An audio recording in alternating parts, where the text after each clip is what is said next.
Hello everybody, and welcome to existkind. Existkind investigates all the ways that we could, can, and do exist more harmoniously with each other and our environment. And tonight, we have the Peace Corps on board. Hey everybody, let's give it up for the Peace Corps, all right! What a great group of people. I've always admired the Peace Corps. When I was young, I used to, 19, 20, that kind of thing, I volunteered for a couple of years for a group called the Institute of Cultural Affairs. And they did a lot of things worldwide, getting people clean drinking water and those things. Every time I got a little upset with them, I used to go, you know, I could always go join the Peace Corps. So I've always admired the Peace Corps. And I've learned just the little bit of time I've had talking to them, I learned there's really a lot more to them than meets the eye, though. And Aaron is on board with us, and he is going to tell us more about that. So, Aaron, I'd like you just to quickly let everybody know exactly what the Peace Corps is, so we're all on the same page, just real quick. The Peace Corps is a human service organization through the federal government, and it's a 27-month commitment. We go into developing countries, doing sustainable projects in health, education, business, IT, environment, ag, all those different things. And with that, you know, we do also secondary projects outside of your normal primary project, and that can be, you know, anything that volunteers are interested in doing, have a special interest for, like youth development or anything like that. Right, and I learned a little about that, and I'm very excited about learning more. But first, what I want to understand is, just like the organization I volunteered being worldwide, where have you served? What kind of places? Right. Well, most of our programs are in sub-Saharan Africa. I myself served in Chad, Central Africa. I was there for 2 years doing TEFL teaching, teaching English as a foreign language in the education department. And I was at my local high school. I had classrooms of over like 100 kids, no materials, so very challenging in that aspect. Secondary projects I was doing were a library project, and I also was doing a girls empowerment camps. So that's kind of a little bit of idea of what I was doing. Some of my other guests here served all over the world as well. So. Can I really quickly just let me know where you each served? Just go down the line. Sure. I'm Lauren Schroeder. I served in Zambia. My name's Kevin Kogel, and I served in Grenada and the Eastern Caribbean. Hi, I'm Perry Gass, and I served in Nicaragua.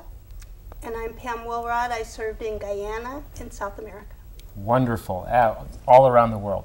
Now, I didn't know anything about Peace Corps Fellows and the extra assignments and things you guys do. I'm just now beginning to get a feel for that. Right. I know I talked to you earlier, and I thought, wow. So tell me, make me understand what a Peace Corps Fellow is, and what kind of assignments and projects that you guys get involved in. Right. Well, the Peace Corps Fellows program is a program after you serve your 27-month commitment with the Peace Corps, and it's for volunteers who want to go to post-secondary education.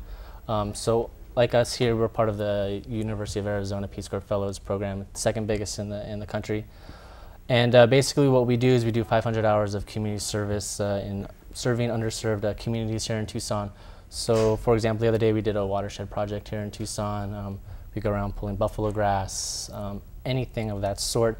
And then on top of that, Peace Corps Fellows are supposed to do an internship. And so this is basically is taking what we're learning in the classrooms and applying it to in real life situations, which is a fabulous opportunity. So I think this is really awesome. It seems to me like you're telling me that after you serve, you can still serve again afterwards as Peace Corps Fellows. And you all also help each other succeed in your goals as far as serving the community and beyond. I think that's great. Let's give them a big round of applause. Hey, Peace Corps Fellows. There's a lot of people out there in TV land that would like to be a Peace Corps Fellow. If I had known that, you know, I always thought, well, you go do your, and then you're done. But it's not, so I learned a great deal. It's a lifelong service. Perhaps I should have joined the Peace Corps years ago if I could have. I have no idea, but maybe you can. Maybe you can. So we're going to find out. So a little bit more about what you do as Peace Corps Fellows. Just a little. I know you did some. Did you do a a homeless person count? Did you do that? We did, I think. I think Kevin, you were involved with that. Yeah, we assisted last year, and this is something that's done on the same day around the country in major metropolitan areas, counting homeless for grant and just general annual survey purposes. So that was one of our service projects that we participated in last year here in Tucson. Wonderful. So since we are talking about Peace Corps Fellowship right now, anybody who just wants to talk about how being a Peace Corps Fellow has touched them beyond just serving in the Peace Corps, please share something with me. I think it's a great way to continue your service and bring your service home, and it kind of fulfills that commitment that you're having overseas to be able to come home and kind of redirect your path and help the people you've been away from for 2 years. It's fulfilling. So when you first came back, did you feel a little out of place? Anybody? Yeah. Yes, absolutely. You felt a little out of place. Did being a Peace Corps Fellow help with that? I think it does, because you're back with people who've been in the same experience as you. Even though you have been in different countries and different situations, you still have been in Peace Corps. Wonderful. And it's a unifying concept. Well, all I know is that you always get a little bit of negative when you're trying to do something good. And I'm not going to, but the Peace Corps, learning what a Peace Corps Fellow is really undone some of the probably misinformation that I might have heard about going Native and then coming back shocked and all these things. I'm sure you guys have heard that. And I can see now that it's really probably just a bunch of gossip or something, because you go out and you share, I read a little bit about it, you share your culture as an American and then you accept their culture. So it's not like going Native, it's kind of like just interchanging ideas. Is that correct? Right, well that's the 3 mission statements. Is the first one is basically for volunteers to do their job, whatever their assignment is. But the second and third one are probably the most important goals. The second one is where, you know, as volunteers going and having like a cross-cultural exchange with our host country nationals and teaching them about, you know, American culture and what we do here, but then also learning about their culture and their, you know, their communities, everything, and then bringing that back home is the third Peace Corps goal, and really educating people here in the U.S. Like about me, that. Exactly. Educate me like about you and everyone else in TV land. Right, because we have so many misconceptions of each other in different cultures. Yeah. And so I'm really excited to now know that you go out and you do your service and you exchange and let other people see a positive side of the American. A lot of people do that inadvertently, but that's what's one of your missions beyond your goal. And then to bring the information about what other people are back here. And then not only that, you've got a support mechanism, and you can, if you choose, continue to serve for the rest of your life as a Peace Corps Fellow. I find that extremely exciting. Now in a moment here we are going to have a clip. That's and right. The many faces of the Peace Corps, and the Peace Corps does have many faces. Right. Absolutely. So in a moment we can go to that. I'm sure they'll just they'll switch over to it. But in the meantime, if somebody wants to share just one last thing, has anybody got something that they want to add to what I've said, so that I don't like steer you all the wrong way? Well, I mean, it is called Peace Corps, and so I think the cross-cultural interaction is to create understanding between different cultures, and which can ultimately be the foundation for peace. That is, I think that's, so, without it, I don't see how you can do it, because it's too easy to dehumanize people that you don't understand. So I imagine that clip is probably about ready. We're ready. Okay, let's go for the clip.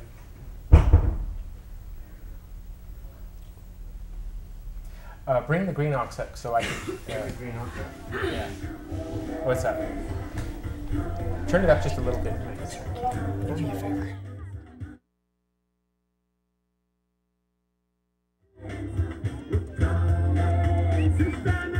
Joining the Peace Corps gave me the opportunity to sort of be a part of something bigger than myself. You know, it was like what was going on in America, in the world at that time, and really, in an international sense, it was apartheid. And Peace Corps opening up in South Africa and going to South Africa, you know, literally 2 years after the fall of apartheid and being a part of that group, I got to be a part of history in the making.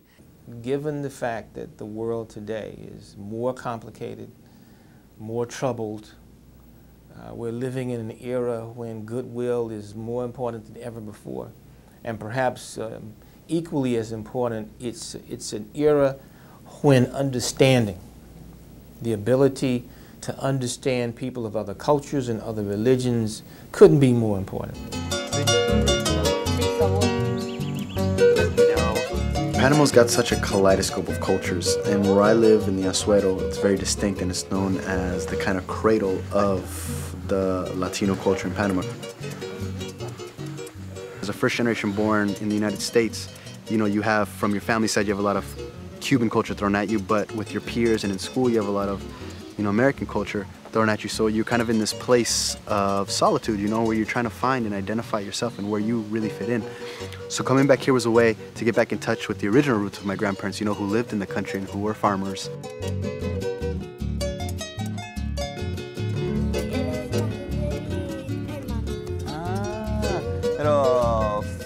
A really cool thing for me about being an Iranian American and being able to talk a little bit about Iran to the people here is when you say Iran, they automatically think Iraq.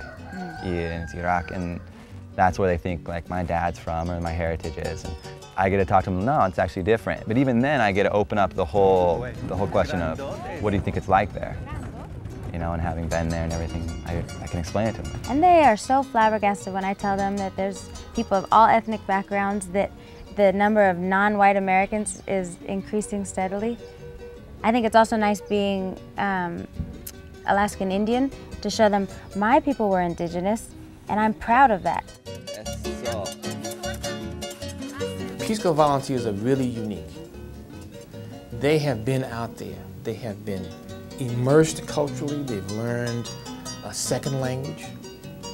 They have learned how to work and to interact and to understand and respect a different point of view. It is more of a curiosity coming here as a black woman, because they've only really seen black people on TV. So it's kind of like bringing to reality something that they've never seen before. I can definitely see everything changing about me. I try to keep a journal, so you can definitely see when you look back on the past entries, you can definitely see yourself changing. So in Botswana, there's actually a fairly large Chinese population here, and a lot of them have come from mainland China to do construction work, or they'll set up different shops here for businesses. And from talking with the Botswana here, there hasn't always been a good relationship between the two cultures. It still takes a lot of convincing to people to explain to them that I'm not from China, that I'm actually born and raised in America. I'm American, even though I look Chinese. And you know, after a while, their stereotypes will start to dissolve, but it's definitely something that's always on my mind here.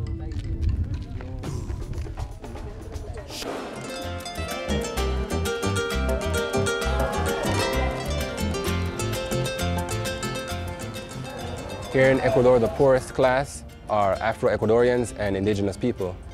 And since I'm also African-American, they see me and they think that I'm from here. So that has been a great obstacle for me to overcome a lot of these prejudices.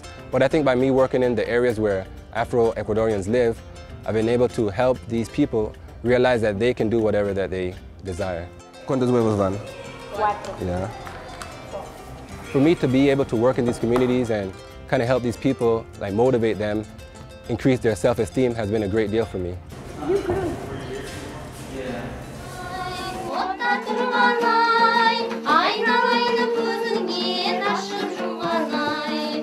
The community that I live in is it's pretty small relative to the United States. There are 3,000 people in this village.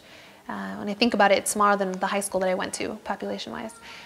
I feel really safe. I feel like the students watch out for me, the teachers, everyone seems to watch out for me. They've kind of embraced me as their I don't know, village teacher, daughter, sister, something. But I'm something to someone here. It's nice to everyone. I am a Pakistani American, but I find that living in Kazakhstan, most of the time it's to my benefit. Because people, when they find out, for example, my religion is Islam, they're like, oh, you're one of us. That's great. So it's kind of nice because I think